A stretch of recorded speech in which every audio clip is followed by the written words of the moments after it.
Bea and Paul are a newly married couple, and they are videotaping themselves talking about getting sick on their first date due to food poisoning, the proposal, and their simple wedding.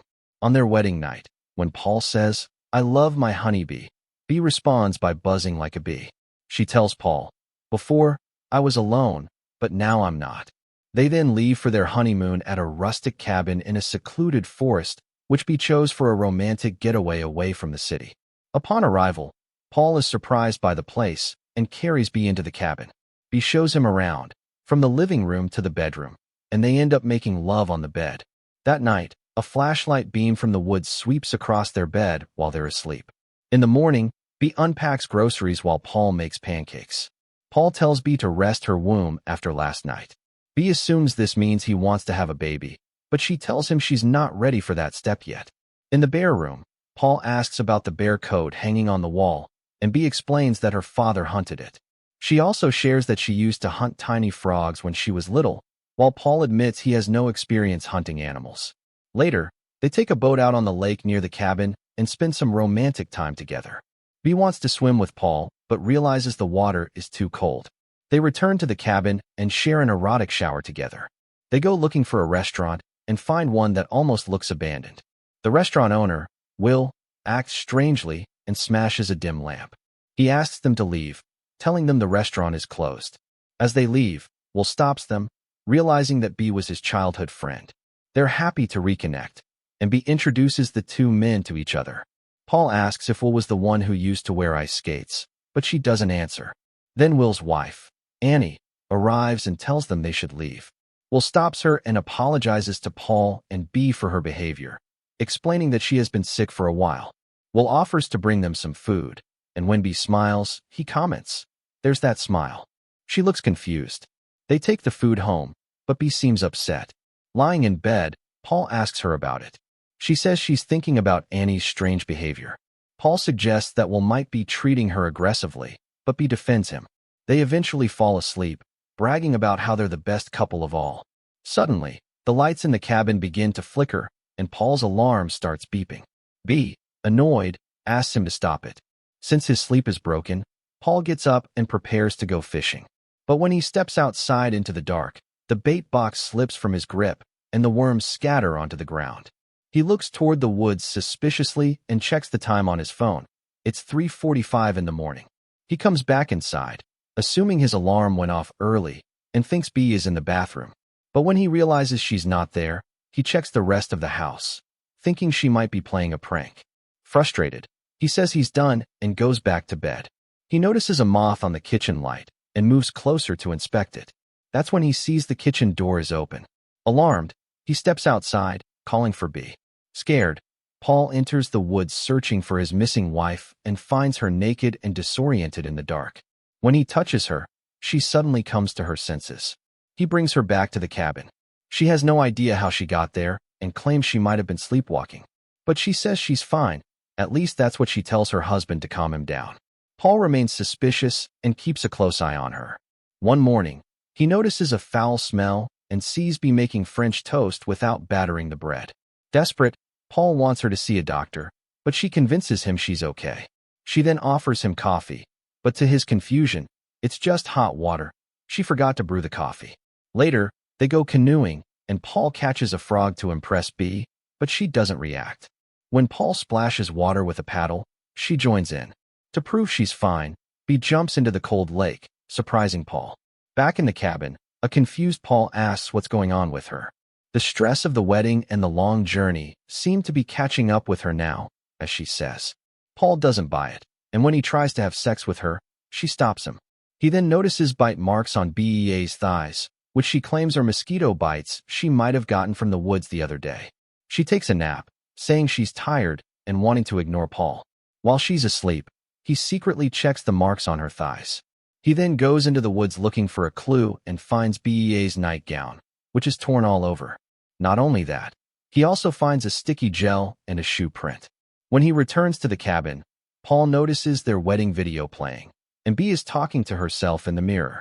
That night, Paul makes a fire outside and has a barbecue with Bea. He stares at the way she eats. Afterwards, they play a few rounds of dominoes back in the cabin.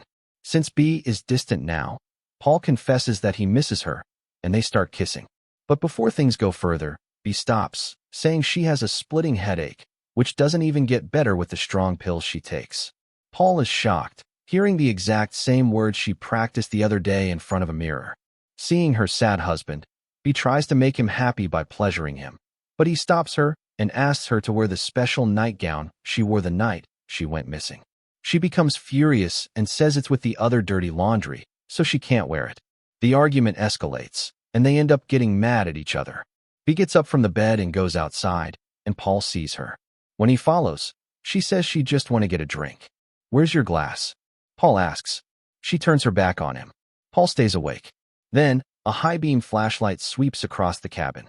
This time, Paul sees the light clearly. It lands on him, then disappears.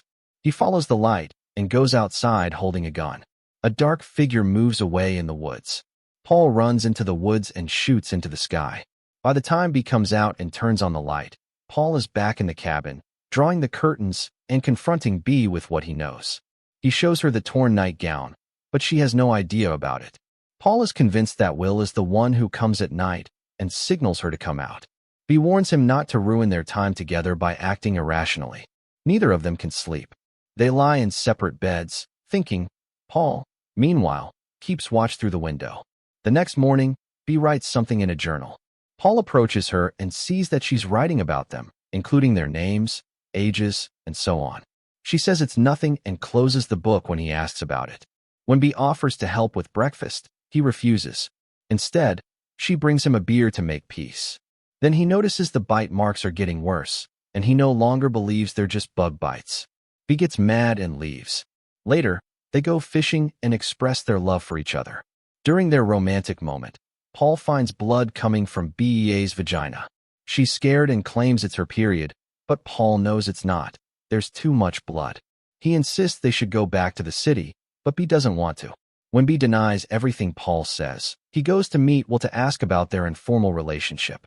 Paul meets Annie, and when he asks about Will, she says, "He's hiding. Stay away from us. We can hurt you." Paul notices the same bite marks on her thighs, but she refuses to explain and leaves in a boat. Paul grabs Will's blood-stained cap that Annie accidentally dropped in the water. With complicated thoughts, Paul enters Will's house, where the door is open. He sneaks into a room in the dark and finds a computer. Paul checks the CCTV footage and sees Annie following a bright light in the woods. Suddenly, the computer shuts off by itself, and the lamp begins to flicker. In the dim lighting, Paul notices notes hanging on the walls, probably written by Annie, about her and Will, which remind Paul of Bea's notes. Frantically, Paul rushes back to the cabin, searching for Bea's journal. He keeps questioning her about the similarities, and though hesitant, she answers correctly. Paul shows Annie's notes to Bea and asks why she's doing the same things Annie did. He believes Annie did something to Will and demands to know what Bea is planning to do to him. She insists she's trying to protect him. Desperate, Paul searches for the car keys to escape the cabin, but he can't find them anywhere.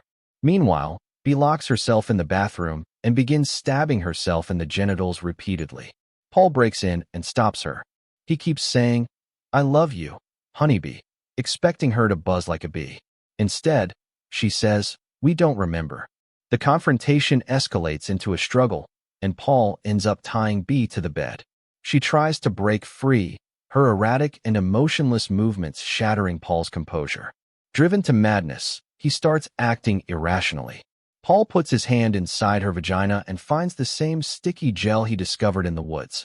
Only this time, there's much more of it. Bea begs him for help, saying, "Take it out of me." He pulls out an awkward, long, worm-like creature from inside her. And it's alive. Horrified, Paul leaves the room, repulsed, and frantically tries to wipe the substance from his hand. Bea comes out and finally confesses the truth.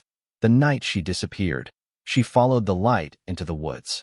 She saw dark figures, and the next thing she remembers is feeling them inside her. Though they left, she still senses their presence. She wanted to tell Paul everything, but she wasn't allowed to. She insists she only wants to protect him and stays with him. Bea says they're taking her, but only her body remains here. When Paul tries to leave for help, she attempts to stop him. When he refuses to listen, she violently pushes him away. The light from the woods shines on Bea as she says in a steady voice, "We don't need you. You don't have any more time." Panicked, she tells Paul she must hide him because they're going to kill him now. When he insists on leaving, she knocks him unconscious. The next morning, Paul wakes up on a boat in the middle of the lake, with an anchor tied to his feet. Bea has chosen to hide him underwater. As he screams, she pushes him overboard to his death.